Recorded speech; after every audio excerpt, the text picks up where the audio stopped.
بسم الله الرحمن الرحيم إن الله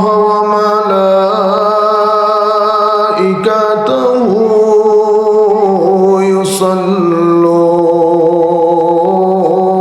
يصلون على النبي يا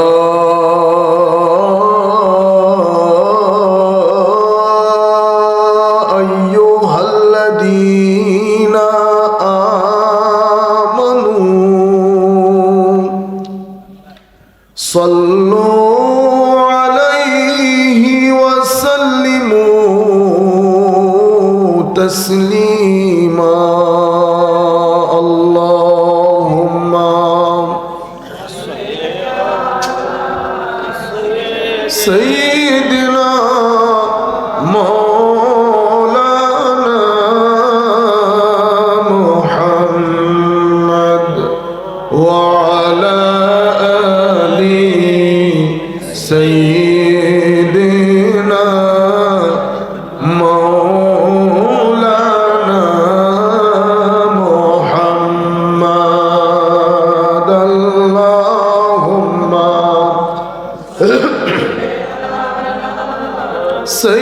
سيدنا مولانا وعلى آل سيدنا مولانا محمد إن التايا ريح الصبا يوما إلى أرض الحرم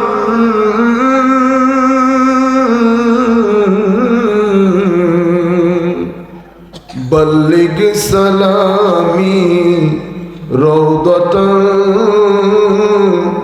فيها النبي المحترم اللهم صل على سيدنا مولانا وعلى آل سيدنا مولانا محمد أكبادنا مجروحة من سيف هجر المصطفى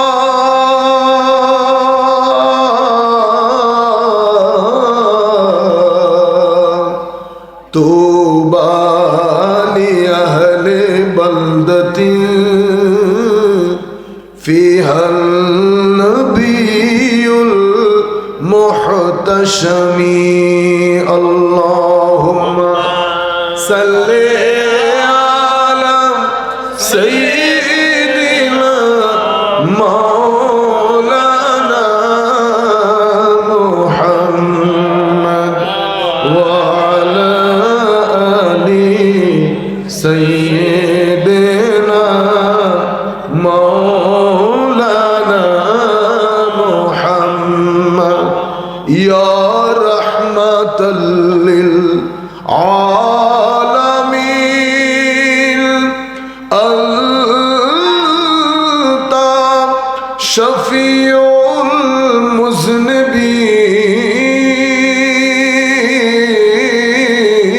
المذنبين أكرم لنا يوم الحزين فضلا وجودا والكرم اللهم صل على سيدنا مولانا محمد وعلى آل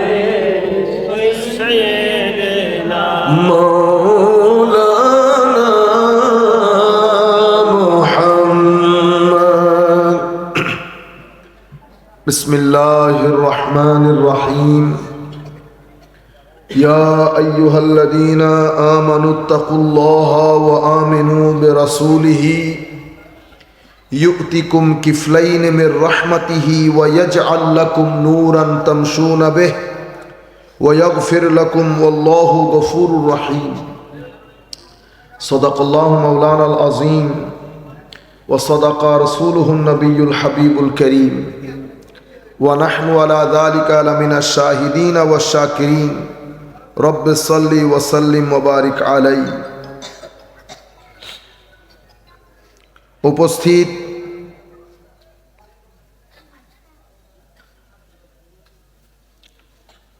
হযরত বাহকুল শাহ রহমতুল্লাহ আলাইহি স্মরণে 34তম আজকের এই ওয়াজ ও দোয়ার মাহফিলের সম্মানিত সভাপতি জনাব মোহাম্মদ জজমিয়া খন্দকার,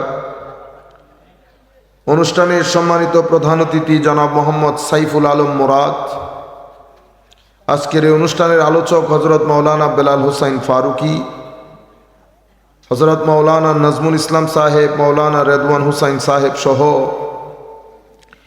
স্টেজ উপবিষ্ট সম্মানিত সুধীজন, সম্মানিত শ্রোতা মণ্ডলী, আমরা সকলের প্রতি সশ্রদ্ধ সালাম রাখছি। আসসালামু আলাইকুম ওয়া রাহমাতুল্লাহি তাআলা ওয়া বারাকাতুহু। ওয়ালাইকুম আসসালাম ওয়া রাহমাতুল্লাহি ওয়া বারাকাতুহু। আমি বেটা আপনারা শুরুতে আমি পরিশুদ্ধিমূলক দুইটা কথা বলি। আমরা মাহফিলের জন্য কোনো ডিমান্ড করি না, কখনো কাউকে বলি না ঘরে এসেন দাওয়াত করেন। 1 বছর আগে ফোন দেয়, ওই দাওয়াতের উপর ভিত্তি করে জায়গায় জায়গায় যায়, অনেক সময় মাহফিল ক্যান্সেল করে দেয়, বলেও না আমাদেরকে। কারণ আপনাদের এখানে ডিজাইন আরেক ধরনের, এখানে যাইতে হয়, অ্যাডভান্স করতে হয়। এখন আমরা কিছু ইনফরমেশন তলব করি, কারণ আমাদের তো ব্যস্ততা বেশি। তখন আমরা চাই যে মাহফিল একটু বড় মাপের হলে, ধরুন আমার জন্য একটু সুবিধা হয়, সময় যেহেতু কম, বাংলাদেশের বেশিরভাগ যুবক হলে আমার মেসেজগুলো কনভে করতে সুযোগ হয়, সুবিধা হয়। আবার সাধারণ মানুষজন যে ধরনের ওয়াজ শুনতে অভ্যস্ত, আমরা সেই ধরনের ওয়াজ করতে অভ্যস্ত না। আপনারা আমাদেরকে বলেছেন এখানে 5-6 হাজার লোক হয়, জিনিসগুলো অসম্ভব বেদনা বিদারক, বেদনাদায়ক। এক্সাক্ট কথাটা বলে দিলে হয় যে হুজুর আমাদের এই ধরনের মাহফিল। তা আমরা একটা বড় আশা নিয়ে, আমি একটা বড় সাবজেক্ট নিয়ে ওইটা পড়তে পড়তে এখানে এসে মাথা সহ ধরে গেছে। প্রোগ্রাম 3টা ছিল, সব প্রোগ্রামের জন্য তো আলাদা আলাদা করে পড়তে হচ্ছে। এরও পিছনে পিছনে যাচ্ছে, এরও পিছনে পিছনে যাচ্ছে। স্বাভাবিকভাবে আমি যদি এক ধরনের কথা বলি, এরা লাইভ করে, লাইভের মানুষজন শুনে আমার বাপদারে মা বাপ ধরে গালাগালি শুরু করবে, হুজুর সব জায়গায় কথা একইটা বলতেছে, ঠিক না? এখন একই কথা বলো, আমার মাথা সহ ধরে গেছে। কারণ আমাকে বলা হয়েছে এটা একটা বড় প্রোগ্রাম, হযরত বাকুল শাহ রহমতুল্লাহ আলাই, অনেক পুরানো দরবার। আমি ওই হিসাব চিন্তা করে ওভাবে এসেছি। তাই হোক, আল্লাহ পাকের আবারও সাহিলিয়া ইলাহি আলাইনা কুল্লা সাহাবিন বিহুরমাতি সাইয়্যিদিল আবরার ওয়া উফাব্বিদু আমরি ইলাল্লাহি ইন্নাল্লাহা বাসীরুম বিল ইবাদ। আরেকটা বিষয় যেটা আপনাদেরকে বিনয়ের সাথে অনুরোধ করব, আপনারা আমাদেরকে চিনেন, জানেন, যারা আমাদেরকে জানেন, বেটা আপনারা যেই মানুষগুলো মোটরসাইকেল নিয়ে আনতে গেছেন, আমরা রাজনৈতিক নেতা না, আমরা খুব সাধারণ আল্লাহর ওলিদের দরবারের গোলাম বললেও ভুল হবে, আরো অনেক নিচের লোক। একটা মানুষ গিয়ে শুধুমাত্র আমি জায়গাটা চিনতে হবে বিধায়, অথবা 2-3 জন মানুষ একটু নিরাপত্তা সবকিছু মিলাই যদি হয়, এটা আমার জন্য যথেষ্ট। কিন্তু এটা আপনারা মোটরসাইকেলগুলো নিয়ে যান, এক মোটরসাইকেলে 3 জন বসেন, এরপরে ভিডিও করতেছেন। আল্লাহ না করুক একটা ছেলে যদি পড়ে যান, কারো দোষ হবে না, সকল দোষ আমার কাঁধে আসবে। এটা নেওয়া না বেটা, টিক বলিয়েন না এগুলো। আমার এগুলা রাজনৈতিক ময়দানে বললে তখন বলে দিলেন জোরে চিল্লায়, এটার দরজগা, এটার একটা আদব আছে। তাহলে আপনারা এটা করেছেন, করে ফেলেছেন, কিন্তু ভবিষ্যতে আর করবেন না। ভবিষ্যতে যেটা করবেন, প্রথমে রাস্তার মধ্যে যে পিপ পিপ দিয়ে আসতেছেন, 11টা বাজে না, অনেক মানুষ ঘুমাইতেছে, রাস্তার মধ্যে গাড়ির ডিস্টার্ব হয়। আচ্ছা বলেন তো দেখি, এই সিনারি যদি আমার নবী দেখে খুশি হবে? খুশি হবে না। মাহফিল নবীর, যার নামে এই মাহফিল, হযরত বাকুল শাহ রহমতুল্লাহ আলাই, উনিও যদি পরিস্থিতি এটা দেখেন, উনি যুবকদেরকে বলবেন বেটা এই কাজ করিস না। এটা ভালো কাজ না। ঠিক আছে, ভবিষ্যতে আপনারা ছেলেদেরকে বলছি বেটা আপনারা এই কাজ করবেন না, 2-3 জন গিয়ে নিয়ে আসবেন। কেন? এটা মাহফিল, এটার সাথে কোরআনের সম্পৃক্ততা, হাদিসের সম্পৃক্ততা, আমার নবীর রেসালতের বাগানের সম্পৃক্ততা। কেন? কারণ এখন পুরা পৃথিবী, আপনারা মানুষ বসছেন 50 জন হয়তো, এখানে দেখবে পুরা পৃথিবী।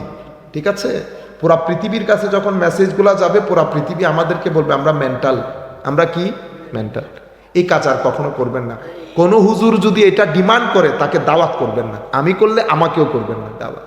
ঠিক আছে, পবিত্র কোরআন থেকে আমি সূরা হাদীদ এখান থেকে একটা আয়াত তিলাওয়াত করেছি। সেই আয়াতের আলোকে, যেহেতু এটা সুফিয়ায়ে কেরামের আল্লাহর ওলির দরবার, সেই হেতু দরবারের সাথে সংশ্লিষ্ট করে আমি এই আয়াতের উপর আল্লাহ যদি তৌফিক দান করেন কিছু গুরুত্বপূর্ণ কথা আপনাদের সাথে শেয়ার করব। আপনারা জিনিসগুলো শুনবেন, বুঝার চেষ্টা করবেন।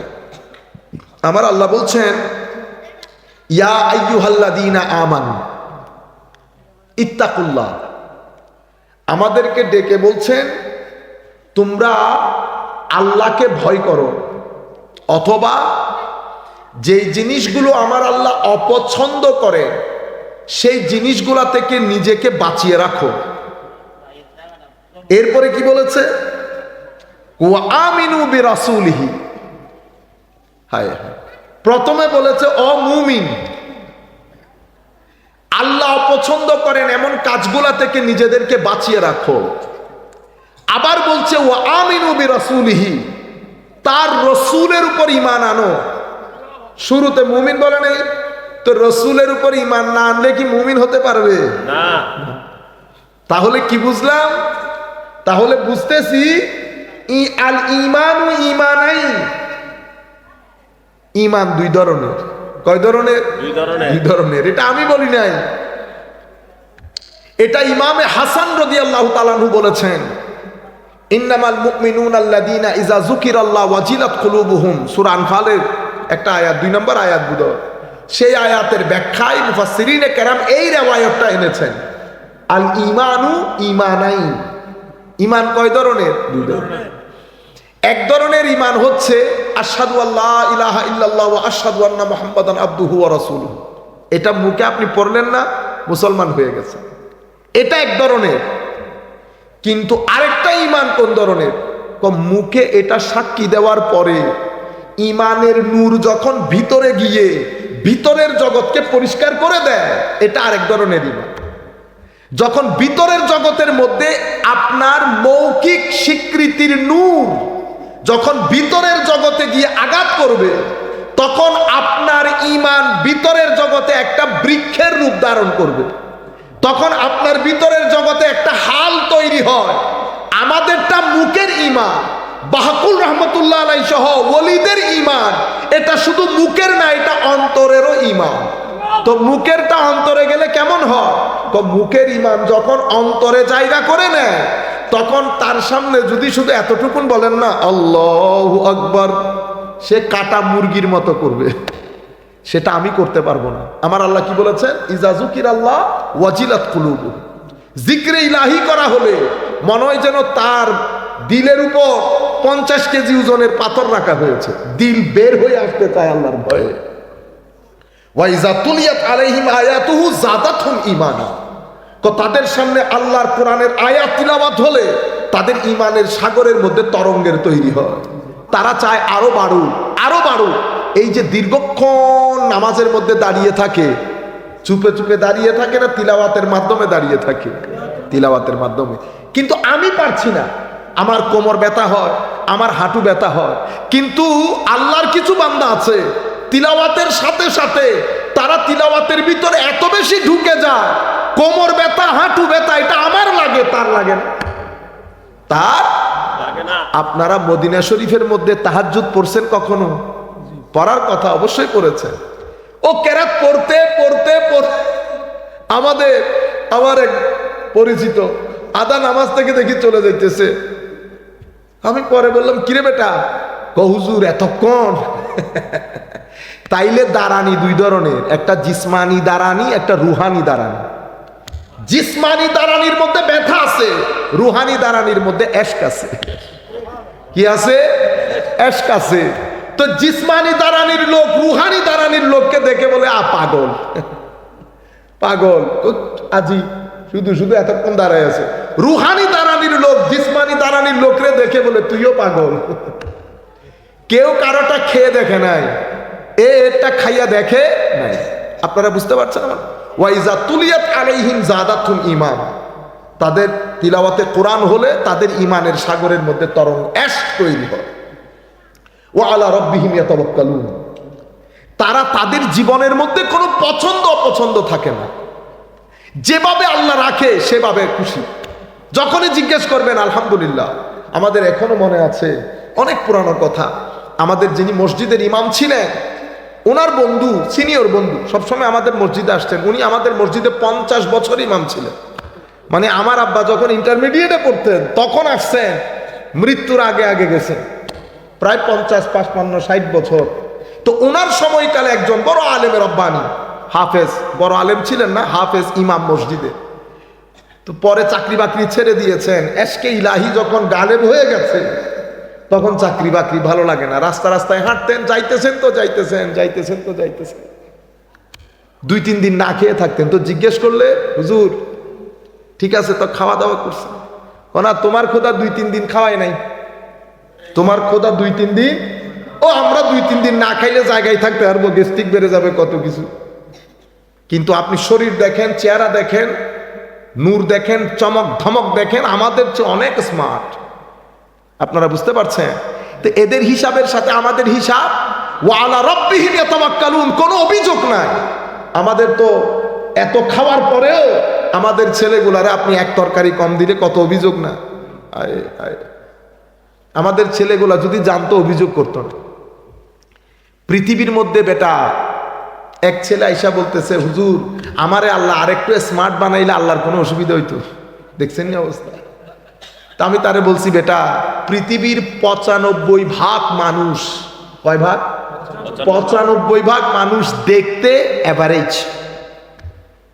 আমরা বলি না এভারেজ? ছেলে কেমন দেখতে কো 50-50 এমনি এমনি করে মোটামুটি। 95% মানুষ দেখতে মোটামুটি, আর 5% মানুষ দেখতে অনেক স্মার্ট। আপনারা বুঝতে পারছেন?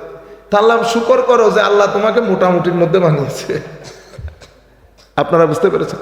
ওয়া আলা রাব্বিহিম ইয়াতাওয়াক্কালুন, তাদের জীবনে কোনো অভিযোগ নাই। এরপরে কি করে? ওয়াল্লাযীনা ইউকিমুনাস সালাতা ওয়া মিম্মা রাযাকনাহুম ইউনফিকুন, যারা নামাজ কায়েম করে। আমি এই কথাটা রিপিট করতে চাচ্ছি না, কারণ এটা অনেকবার বলা হয়েছে। ওয়া মিম্মা রাযাকনাহুম ইউনফিকুন, নামাজকে কায়েম করে, আদায় করে না। আমাদের নামাজ আদায় হয়, সেই কারণে আমাদের নামাজ আমাদের ব্যক্তি জীবনের মধ্যে কোনো প্রভাব বিস্তার করে না। আমাদের নামাজ আমাদেরকে পরিবর্তন করে না। আমার চোখ সেই চোখই থাকে যেটা 10 বছর আগে ছিল। আগে যেটা দেখতাম এখনো সেটা দেখি, আগে যেটা বলতাম এখনো সেটা বলি। গীবত বলেন, মিথ্যা বলেন, গালাগালি বলেন, অথচ নামাজ পড়ছি। নামাজ আমার এখানে পরিবর্তন করার কথা ছিল। আমার চয়েস, পছন্দ অপছন্দ, আমার জীবনের ধাঁচ, ধরন, গঠন পরিবর্তন করার কথা ছিল, কিন্তু করে নাই। অথচ আমি 15 বছর, 20 বছর, 30 বছর আমি বুড়ো হয়ে গেছি, কিন্তু আমার সিজদার মধ্যে ওই যোগ আসে নাই। তারাবির মধ্যে আমাদের হাফেজ সাহেব যদি একটু দেরি করে কাশির আওয়াজ বেড়ে যায় না, অথচ এটা হওয়ার কথা ছিল না। তো তাহলে কেন হলো? কারণ আমার নামাজটা আদায় হয়েছে। আবার আমার আল্লাহ বলেছেন, এটা সুফিয়ায়ে কেরাম বলছেন, কোন নামাজি 4 ধরনের হয়। কয় ধরনের? 4 ধরনের।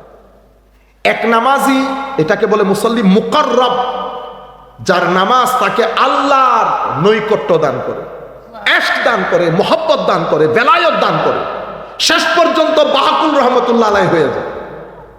এরা মুসাল্লি মুকাররাব। আপনি বলতেছেন নবী আমার মতো তোমার মতো, এটা আল্লাহর ওলিও আমার মতো তোমার মতো। আপনি বুঝতে পেরেছেন? এদের নামাজ এদেরকে আল্লাহর নৈকট্য দান করে। আমার আল্লাহ হাদিসে কুদসির মধ্যে কি বলেছেন? আমি যা তাদের উপর ফরজ করেছি তা তো পালন করেই, নফল নামাজের মাধ্যমে আমার নৈকট্য হাসিল করে। নফলের ফরজের পরে নফল নামাজের মাধ্যমে আল্লাহর নৈকট্য লাভ করে। আর আমি মিথ্যাই ছাড়তে পারি নাই 30 বছর পর্যন্ত, গালাগালি ছাড়তে পারি নাই 30 বছর পর্যন্ত, লুঙ্গি আমাদের হাঁটুর উপরে উঠে যায়, 30 বছর হয়ে গেছে। তো মুসল্লি মুকাররব, আরেক ধরনের মুসল্লিকে কি বলে? আরেক ধরনের মুসল্লি মুফলেহ। এরা যে উদ্দেশ্যে আল্লাহ নামাজ দান করেছেন সফল হয়েছে। কদ আফলাহাল মুমিনুন আল্লাযীনা হুম ফি সলাতিহিম খাশিউন। যারা যখন নামাজ পড়ে তাদের মনও তাদের সাথে থাকে, রুকুতে গেলে মনও রুকুতে যায়। সুবহানা রাব্বিয়াল আযীম যখন বলে, দিল জান আকল কলব সবকিছু ওই সুবহানা রাব্বিয়াল আযীমের সমুদ্রের মধ্যে সাঁতার কাটে। সামি আল্লাহু লিমান হামিদা। আমরা নামাজ পড়ি, আমাদের এই শব্দের সাথে আমাদের দিলের কোনো সামি আল্লাহু লিমান হামিদা মানি প্রশংসা যেই ব্যক্তি আল্লাহর করে, আল্লাহ তার প্রশংসা শুনে। তো এটার একটা তাসির আছে না কথা।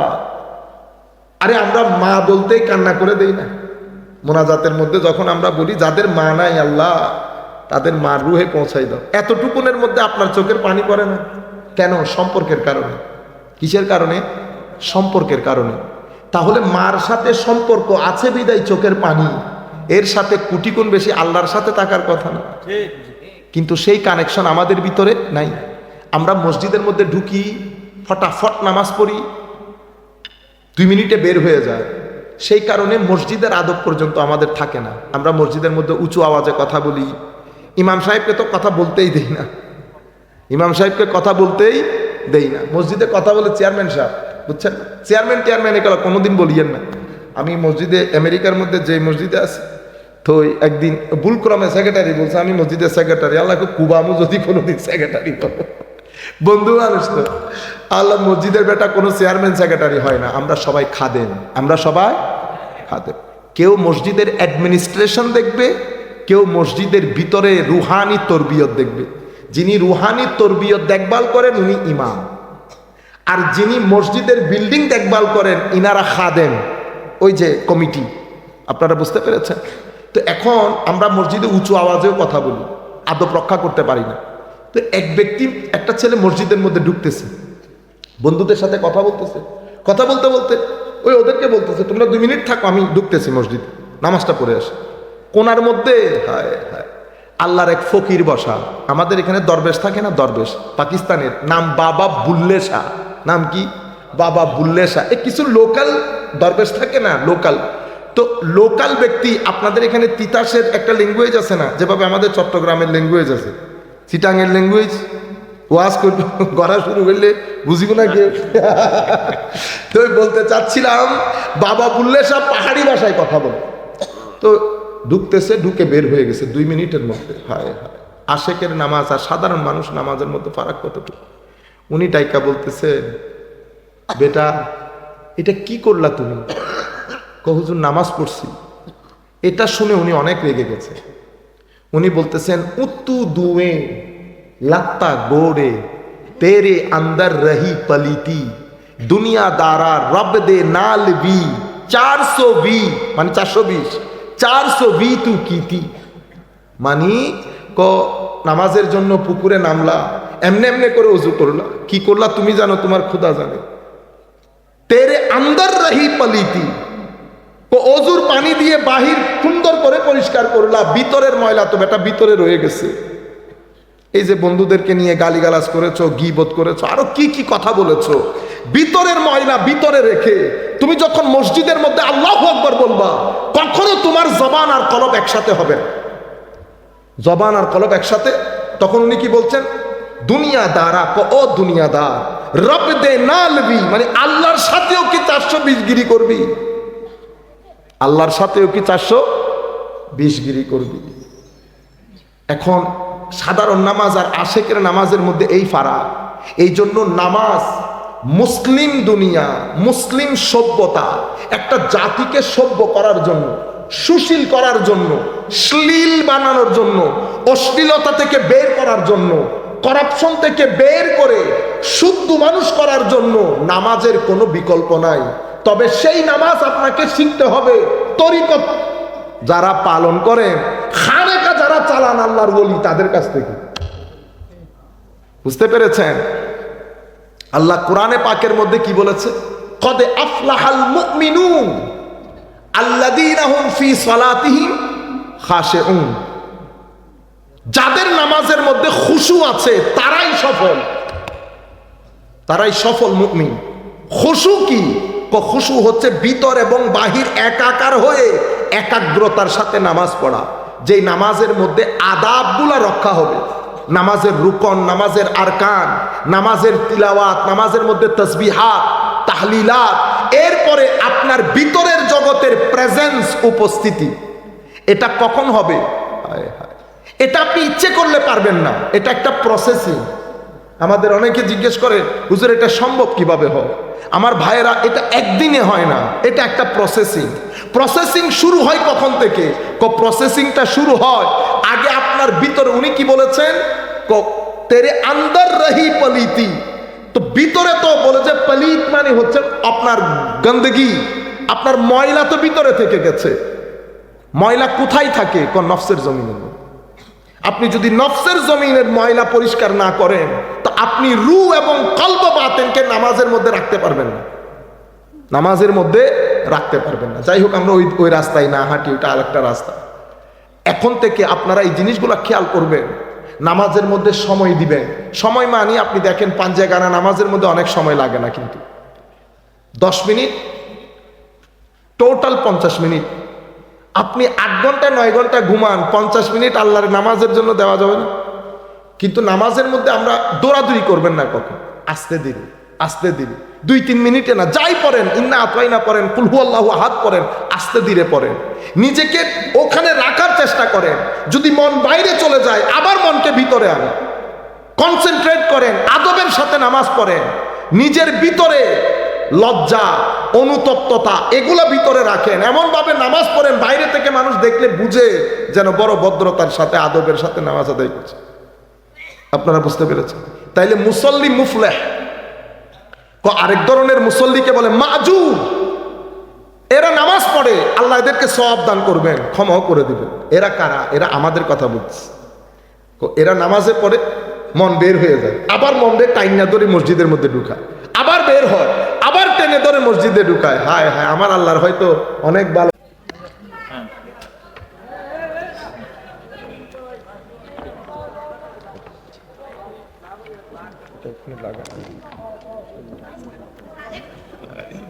সুন্দর হবে।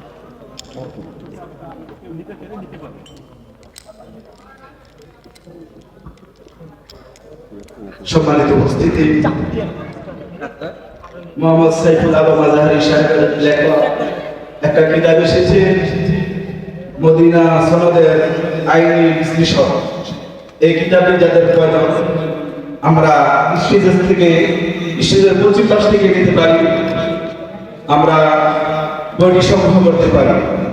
লেখক আমাদের আজকের প্রধান মেহমান মোহাম্মদ সাইফুল আলম আজহারী সাহেব।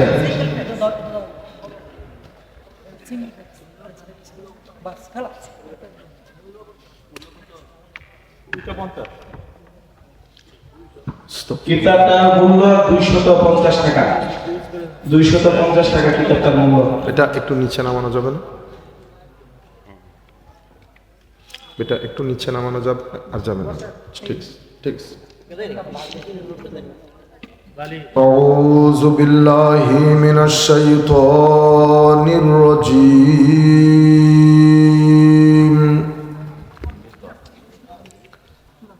بسم الله الرحمن الرحيم. الحمد لله رب العالمين،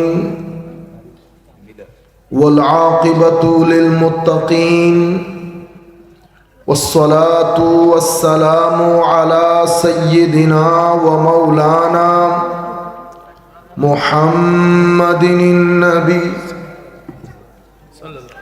الأمين المكين الكريم الحنين الرؤوف الرحيم، وعلى آله وأصحابه أجمعين. أما بعد، فقد قال الله تعالى عز وجل في القرآن الكريم: